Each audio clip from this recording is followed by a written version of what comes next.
ठरलं तर मग या मालिकेच्या पुढील काही येणाऱ्या भागांचे अपडेट जाणून घेऊया आपल्या आजच्या या व्हिडिओमध्ये. चला तर मग प्रेक्षकांनो सुरुवात करूया आपल्या आजच्या या व्हिडिओला. तर आपण आता इथे पाहणार आहोत की रविराज काकांसमोर आता प्रियाचा खरा चेहरा येताच रविराज काका तर आता प्रियाला सरळ घरातनं तुम्ही बाहेर का हकलत नाही म्हणून सायली अर्जुनवरतीच रागवणार आणि ताबडतोब हिला बाहेर काढा वगैरे सांगणार. आता नेमकं कसं आणि काय काय घडतं हे सगळं बघूया.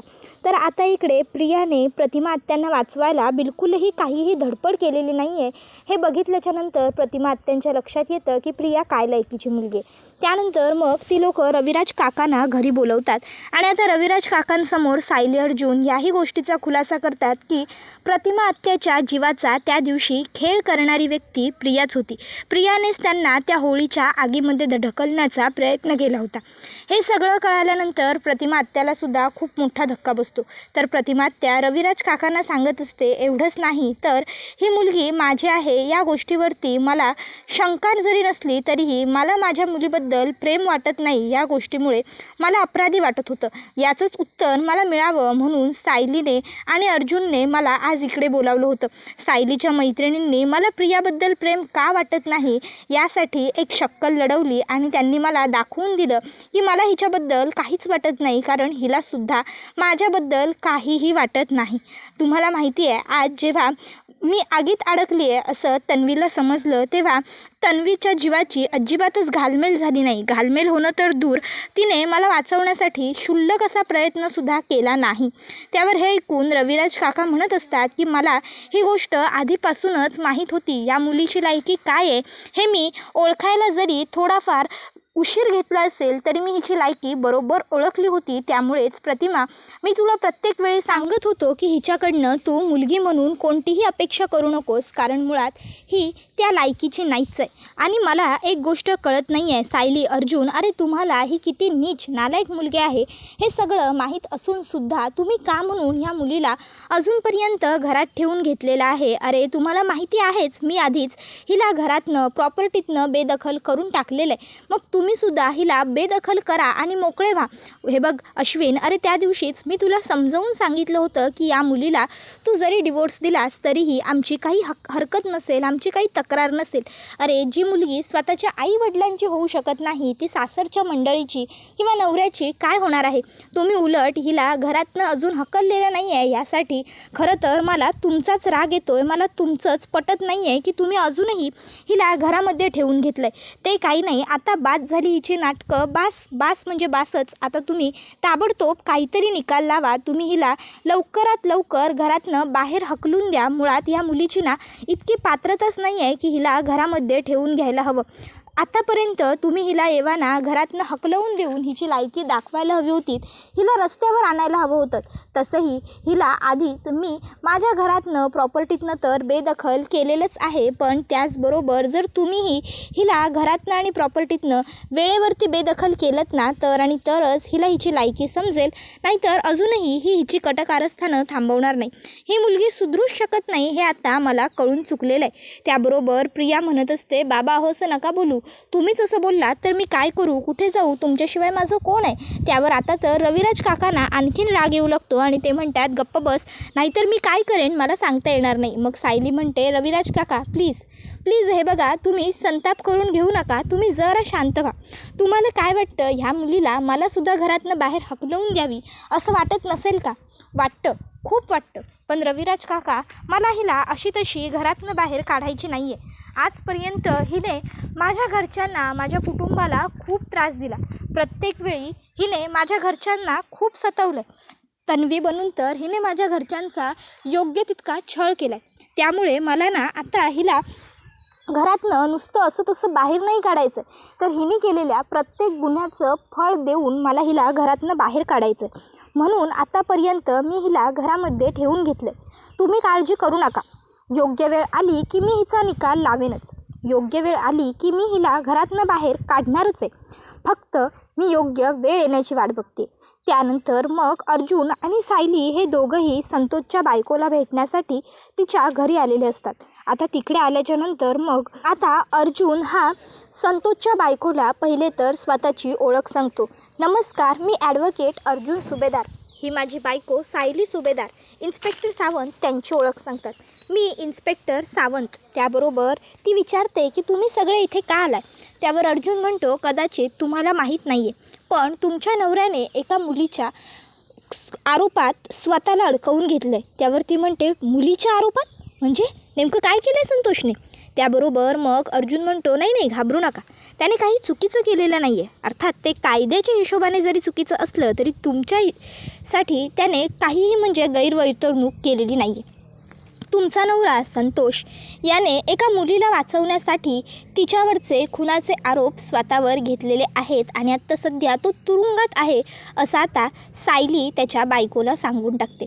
आता आपल्या नवऱ्याने कुणावरचे तरी खुनाचे आरोप स्वतःवर घेतलेत आणि तो आता तुरुंगात आहेत हे ऐकल्याच्या नंतर खूप मोठा धक्का बसतो संतोषच्या बायकोला. सायली म्हणत असते, मला कळतं आहे सध्या तुम्हाला खूप मोठा धक्का बसला आहे, पण प्लीज शांत व्हा आणि आम्हाला आमच्या प्रश्नांची उत्तरं द्या. जर तुम्ही मदत केली तरच आपण या सगळ्यातनं बाहेर पडू शकू, संतोषला या सगळ्यातनं सोडवू शकू. मला सांगा की संतोषने नेमकं असं का केलं असेल. तुम्हाला काय वाटतं, संतोषला खुनाचा हा आळ स्वतःवर घ्यायला का लागला. त्यावर मग ती म्हणते, माझा गुडघ्याचं एक दुखणं आहे, त्याचं ऑपरेशन करायसाठी आम्हाला खूप पैसे हवे आहेत आणि म्हणूनच संतोषने स्वतःवरती तो खुनाचा आळ घेतला असेल.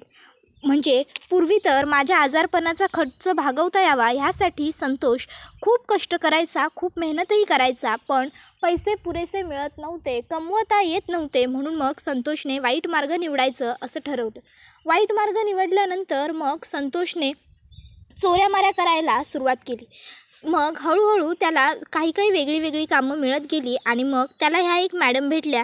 त्याबरोबर मग पुढे अर्जुन सांगतो, त्या मॅडमने सांगितलं मी म्हणेन तसं कर आणि बघा आता शेवटी संतोषने त्यांचं सगळं ऐकलं आणि संतोषच या सगळ्यात अडकला.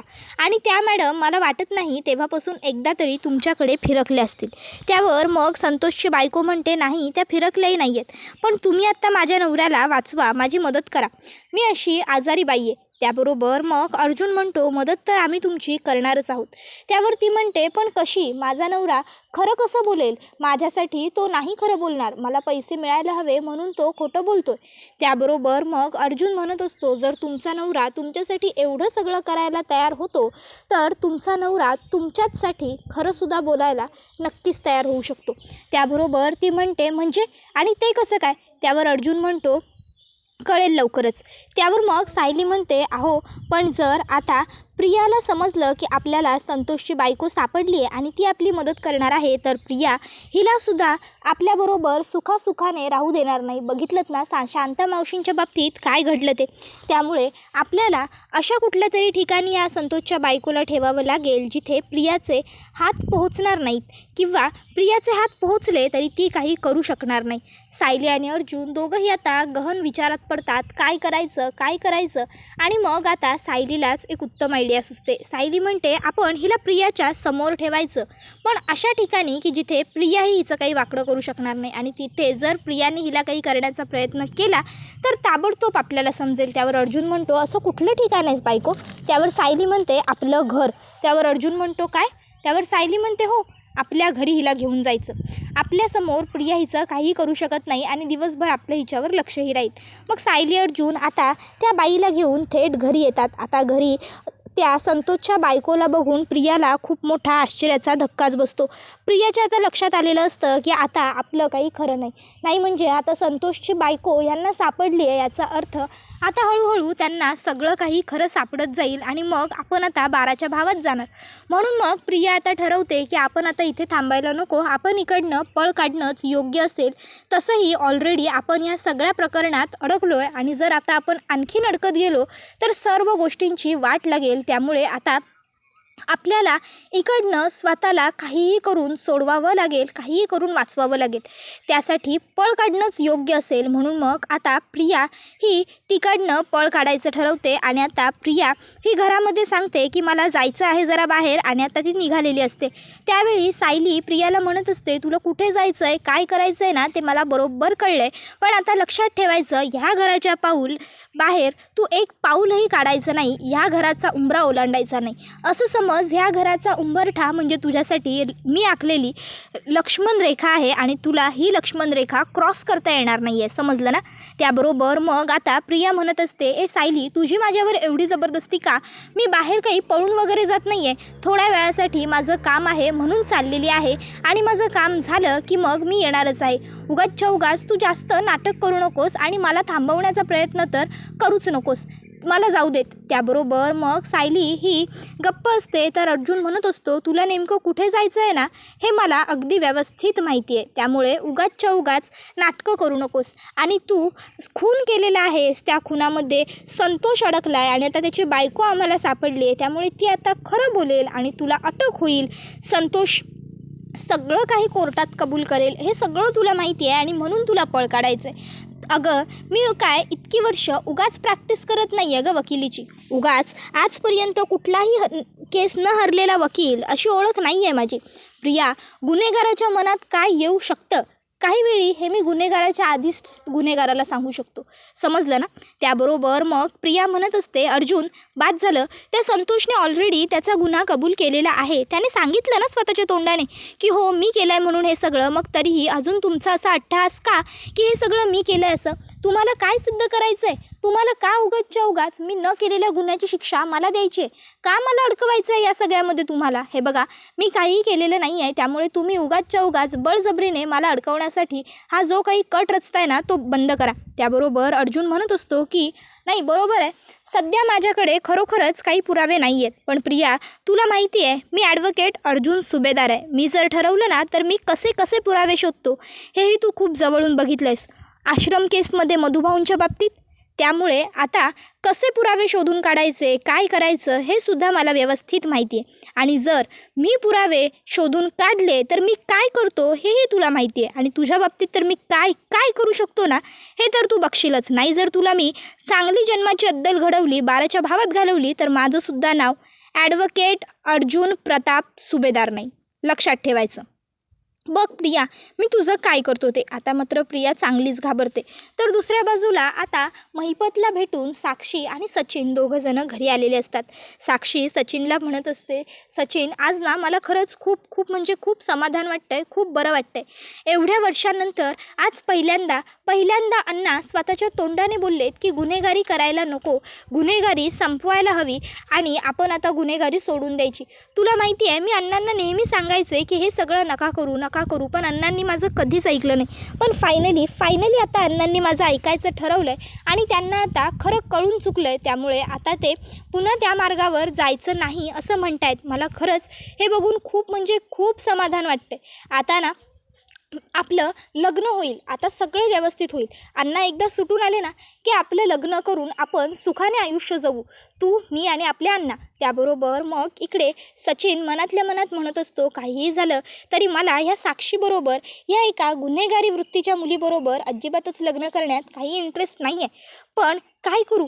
नाही, महिपत सुटेपर्यंतच मला काहीही करून माझा पिच्छा हिच्यापासून सोडवावाच लागेल. काहीही झालं तरी मी एका क्रिमिनलबरोबर लग्न नाही करू शकत. कसं वाटेल? नाही, काहीही झालं तरी ही माझी बायको होऊ शकत नाही. बाकी काहीही असलं, कसंही असलं तरी अस्मिता कमीत कमी क्रिमिनल तर नाही आहे. उलट ती बावळट बाई माझ्या अध्यात्मध्यातही पडत नाही. हिच्याशी लग्न केलं तर आयुष्यभरासाठी मी पिंजऱ्यात अडकून जाईन. त्याबरोबर मग साक्षी म्हणू लागते, सचिन अरे काय रे, कसला एवढा विचार करतोयस? सचिन हे बघ, तू ना आत्ता कसलाही विचार करू नकोस, डोक्यात काहीही आणू नकोस. तू फक्त स्वप्न बघ, आपल्या आयुष्याची स्वप्न, आपल्या सुखी संसाराची स्वप्न, आपल्या आनंदाची स्वप्न. तुला माहिती आहे का, एकदा का आपलं लग्न झालं ना की मग तुला कसलंही टेन्शन उरणार नाही, कसलंच नाही. अण्णा स्वतःहून आपली सगळी प्रॉपर्टी, अण्णांची सगळी प्रॉपर्टी तुझ्या नावावर करून देतील. मग तर तुला काहीही फिकीर करायची गरज भासणार नाही आहे. आपोआपूनच तुला खूप पैसा मिळेल. मग तुझ्यावर असलेलं कर्ज, तुझ्यावर असलेलं लोन सगळं तुला फेडता येईल. आणि एकदा का तू ते कर्ज फेडून टाकलंस की त्यानंतर मग आपण आपल्या आयुष्याची नव्याने सुरुवात करू शकू. तू इंडियामध्येच काहीतरी व्यवसाय सुरू कर, किंवा जर तुला बाहेर जायचं असेल कॅनडाला, तर मग आपण दोघं नाही, आपण तिघं, आपण अण्णांनाही आपल्याबरोबरच घेऊ. आपण कॅनडाला शिफ्ट होऊ आणि आपण तिकडे सुखाने जगू. आता इकडे सचिन म्हणतो, काय अण्णा सगळी प्रॉपर्टी माझ्या नावावर करतील? त्यावर ती म्हणते येस ऑफकोर्स सचिन, अरे मी त्यांची एकुलती एक मुलगी आहे, मग लग्नानंतर माझं जे काही आहे ते तुझं आपलं आहे ना. त्यावर आता हे ऐकून सचिन खुश होतो. सचिन लगेचच आता विचार करतो, जाऊ दे मरू दे, ही क्रिमिनल असली तरी काय फरक पडतो, मला जर एवढा गडगंज पैसा मिळणार असेल ना तर मी काहीही करायला तयार आहे. आणि मग तो साक्षीला म्हणू लागतो, साक्षी मी काय म्हणतो, नाही म्हणजे अण्णा सुटून येतील त्याच्या आधीच जर आपण लग्न केलं तर. त्यावर ती म्हणते अण्णांच्या शिवाय. त्यावर सचिन म्हणतो हो अण्णांच्या शिवाय. बघितलंस ना, आज जेव्हा तू अण्णांना म्हटलीस की मी तुझ्याबरोबर खंबीरपणे उभा आहे तेव्हा अण्णांनासुद्धा किती बरं वाटलं. म्हणून मी म्हणतो आपण दोघांनी ना लग्न करूया, कोर्ट मॅरेज करूया हवं तर, आणि नंतर अण्णा सुटून आले ना की मग आपण विधिवत लग्न करू अण्णांच्या संमतीने. पण आपण कोर्ट मॅरेज करून अण्णांना सरप्राईज देऊया, कोर्टात उद्या जाऊ आणि लग्न करू आणि मग आपण नवरा बायको म्हणून अण्णांना भेटायला जाऊ. मग हे ऐकून साक्षी विचार करू लागते. सचिन म्हणतो साक्षी प्लीज, अगं विचार नको करूस, हो म्हण ना, लग्न करूया आपण, मला तुझ्याबरोबर लग्न करून नवरा बायको म्हणून राहायचं आहे. तसंही आपण एका घरात राहतो, एकत्र राहतो, एका खोलीत राहतो, नवरा बायकोमध्ये जे जे काही संबंध असतात ते सगळे आपल्यामध्ये आहेतच की. मग फक्त गळ्यामध्ये एक मंगळसूत्र घालायची बात आहे, त्यासाठी काय एवढा विचार करायचा. साक्षी म्हणते हो बरोबर आहे तुझं सचिन, ठीक आहे, मग आपण उद्याच्या उद्या कोर्टात जाऊ आणि रजिस्टर मॅरेज करून घेऊ. त्यानंतर मग एकदा का अण्णा सुटून आले ना तुरुंगातनं की मग आपण छान थाटामाटात अगदी व्यवस्थित लग्न करू. मलासुद्धा माझं लग्न एन्जॉय करायचं आहे, माझीसुद्धा माझ्या लग्ना रिगार्डिंग खूप स्वप्न आहेत. बरं चल मग आत्ता तयारीला लागूया. रजिस्टर मॅरेज जरी करायचं असलं तरी कमीत कमी साडी आणि तुझे कपडे हे तर छान दिसायला हवे ना. मग सचिन आणि साक्षी मार्केटमध्ये जातात, साक्षीसाठी नवीन साडी खरेदी करतात. सचिनसाठी सुद्धा लग्नाला नवरदेव ज्याप्रमाणे कपडे घालतो तसे थोडे डिसेंट कपडे खरेदी करतात. त्यानंतर दुसऱ्या दिवशी दोघंही जण रजिस्टर मॅरेजच्या ऑफिसमध्ये जातात आणि मग तिकडे जाऊन आता कोर्टामध्ये ते दोघंही जण अगदी व्यवस्थितपणे लग्न करतात. आता खरं तर दुसरं लग्न करण्यासाठी पहिल्या पत्नीची एकतर संमती किंवा घटस्फोट असं काहीतरी असावं लागतं, पण सचिनच्या बाबतीत दोन्हीही नाही आहे. त्यामुळे सचिनचं हे लग्न इनलिगल आहे, पण साक्षीच्या लक्षात ही गोष्ट येत नाही, कारण ती सचिनच्या प्रेमात इतकी वाहवत गेलेली आहे की सचिन तिला सहज गंडवतो. सचिन मनात म्हणत असतो खरं तर माझं अस्मिताबरोबरचं झालेलं लग्न मोडलेलंच नाही आहे, मी डिवोर्सी नाहीच आहे, त्यामुळे माझं ह्या साक्षीबरोबरचं लग्न ग्राह्य धरलंच जाणार नाही आहे. पण मरू देत, प्रॉपर्टीसाठी मी काहीही करू शकतो. आता दोघांचं कोर्ट मॅरेज होतं आणि आत्ता ते तिकडनं घरी जायला निघतात. साक्षीला गाडीत बसवण्यासाठी सचिन स्वतः गाडीचा दरवाजा उघडतो. साक्षी आनंदाने जाऊन गाडीत बसते आणि आत्ता तिकडे त्याच ऑफिसच्या बाजूला चैतन्य हा एका कामानिमित्ताने गेलेला असतो आणि तिकडनं येताना तो आता साक्षीला आणि सचिनला बघतो. पण साक्षी तर गाडीत बसलेली असते, तो फक्त सचिनला बघतो की सचिन लग्नाच्या कपड्यात आहे, त्याच्या गळ्यात हार आहे आणि तो गाडीत कोणाशी तरी बोलतोय. आता हे बघून चैतन्याला खूप मोठा धक्का बसतो. चैतन्य म्हणतो हे सगळं काय आहे, हा सचिन असा लग्नाच्या वेशात काय करतोय आणि ह्याच्या गळ्यात हार वगैरे, ह्या बाबाने दुसरं लग्न वगैरे तर केलं नाही ना, पण कोणाबरोबर केलं असेल याने लग्न केलं असेल तरी, गाडीत बहुधा कोणीतरी मुलगी असावी. नाही नाही नाही नाही, हे सगळं अस्मिताईच्या कानावर घातलंच पाहिजे. मग आता चैतन्य पटकन हातातली फाईल बाजूला ठेवतो आणि सचिनचे ते फोटो वगैरे काढतो आणि तो ते फोटो अस्मिताला दाखवतो. तर दुसऱ्या बाजूला इकडे सायलीने आणि अर्जुनने संतोषच्या बायकोला घरी आणलेलं असतं आणि सायली अगदी बारीक व्यवस्थित लक्ष ठेवून असते संतोषच्या बायकोवरती, जेणेकरून प्रियाला काहीही घातपात करता येणार नाही. प्रियाने काहीही प्रयत्न केले तरी काही तिला शक्य होणार नाही. सायलीने संतोषच्या बायकोला आधीच सांगून ठेवलेलं असतं की तुम्हाला काही हवं असेल किंवा तुमचं काही काम असेल तर तुम्ही ते मला सांगायचं, माझ्याकडे यायचं, एकट्याने कुठेही बाहेर पडायचं नाही. आणि सगळ्यात महत्त्वाचं म्हणजे ती तिला प्रियाचा फोटोही दाखवून ठेवते आणि म्हणते ह्या मुलीपासून स्पेशली सावध राहायचं, लांब राहायचं, ह्या मुलीच्या नादी लागायचं नाही. ही मुलगी एक नंबरची नालायक आहे, या मुलीमुळेच तुमचा नवरा आज एवढ्या मोठ्या संकटात सापडला आहे. हिने शांता मावशीचा खून केला आहे आणि त्याचा आळ तुमच्या नवऱ्याने स्वतःवर घेतला आहे. ही तुमच्यासुद्धा जीवाचं काही बरं वाईट करायला मागे पुढे पाहणार नाही, त्यामुळे हिच्यापासून लांब राहायचं. हे ऐकल्यावर संतोषची बायकोसुद्धा मी माझी काळजी घेईन आणि हिच्यापासून लांब राहीन असं म्हणते. त्याबरोबर हा व्हिडिओ इथेच संपतो. व्हिडिओ आवडला असेल तर व्हिडिओला लाईक करा, चॅनलवर नवीन असाल तर चॅनलला सबस्क्राईब करा आणि बेल आयकॉन आठवणीने प्रेस करा, जेणेकरून तुम्हाला पुढच्या प्रत्येक व्हिडिओचं नोटिफिकेशन मिळत जाईल आणि सर्व व्हिडिओंचा आनंद हा अगदी उत्तम पद्धतीने घेता येईल. चला तर मग प्रेक्षकांनो आजच्या पुरतं इथेच थांबूया. पुढचा व्हिडिओ येईपर्यंत या व्हिडिओचा छान पद्धतीने आनंद घेत राहा. टाटा बाय बाय, धन्यवाद. Take care all of you. ठरलं तर मग ही मालिका तुम्हाला कशी वाटते हे आम्हाला कमेंटमध्ये नक्कीच सांगा. धन्यवाद.